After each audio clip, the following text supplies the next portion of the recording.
Almost unsurvivable sounds like there was a breaking point. Meghan Markle and Prince Harry are ready to tell all. The couple sat down with Oprah for their first joint interview since getting engaged in 2017, and apparently nothing was off limits. The in-depth conversation will unfold in a 2-hour primetime special on CBS Sunday, March 7th, and in an explosive first look, even Oprah herself was surprised at how candid Meghan and Harry were willing to get. You've said some pretty shocking things here. Wait, hold up, wait a minute. Meghan's growing baby bump was on display in a belted black dress with white floral detail. The Duchess of Sussex paired her chic look with a sleek low bun and silver and gold jewelry. According to a press release, the 39-year-old is expected to discuss, quote, everything from stepping into life as a royal, marriage, motherhood, and philanthropic work to how she is handling life under intense public pressure. And it sounds like Oprah didn't hold back when asking exactly how difficult Meghan's transition was. Were you silent or were you silenced? I just want to make it clear to everybody, there is no subject that's off limits. Almost unsurvivable sounds like there was a breaking point. Harry looked dapper in a classic gray suit, and he reflected on the life and legacy of his late mother, Princess Diana, touching upon how her tragic death has informed his life decisions, especially as he embarked upon marriage and fatherhood. You know, for me, I'm just really relieved and happy to be sitting here talking to you with my wife by my side, because I can't begin to imagine what it must have been like for her going through this process by herself all those years ago, because it has been unbelievably tough for the two of us, but at least we had each other. Oprah's bestie, Gayle King, reportedly said that the media mogul confessed to her that it's the best interview she's ever done, and it comes amid a pivotal development for Meghan and Harry. DailyMail.com's Charlie Langston told Access Hollywood recently that the timing of their Oprah special may have motivated the royal family to speed up discussions about the future of the couple's roles within the monarchy.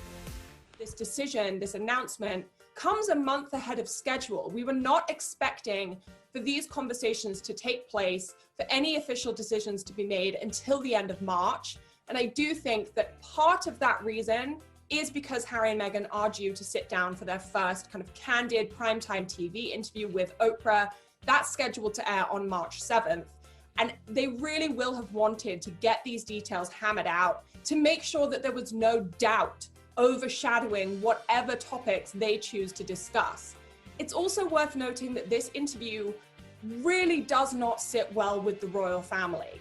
Insiders have told us that there is a lot of anger and frustration towards Meghan and Harry over the fact that they have decided, despite making repeated claims to their privacy, they have decided to sit down on primetime TV and potentially air some really embarrassing revelations. We don't know what they're going to say. The palace, now that this official cut has been made, the palace does not have any authority over what they are permitted to say, and that's causing a lot of nervousness among palace officials and also among the royal family. Oprah is likely very grateful to have been given this opportunity, and I think she would have been prepared to ask them all kinds of questions, irregardless of whether or not they were still connected to the royal family. But I think it makes more sense for Meghan and Harry to have made this decision, to have sped up this process so that they can go into the interview kind of free and clear to discuss whatever they want without worrying about how any embarrassing revelations they choose to air might impact the kind of Megxit decision. If those conversations hadn't been signed, sealed, and delivered before they sit down in the interview, if they did or said anything that the palace doesn't approve of, it may have been used against them in moving forward the conversation.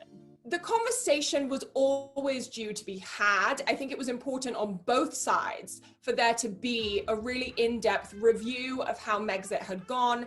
It's also important to notice that, like, Harry moving to LA, Harry relocating to the US, him stepping away from the royal life that he has known since birth, it may not have been something that he decided he really liked. He may have gone into it, spent 12 months living that lifestyle, and realized that it wasn't for him. The review was due to take place for both parties to kind of let the dust settle, to see where the land lied, and then make decisions moving forward after there had been a bit of time to test the waters.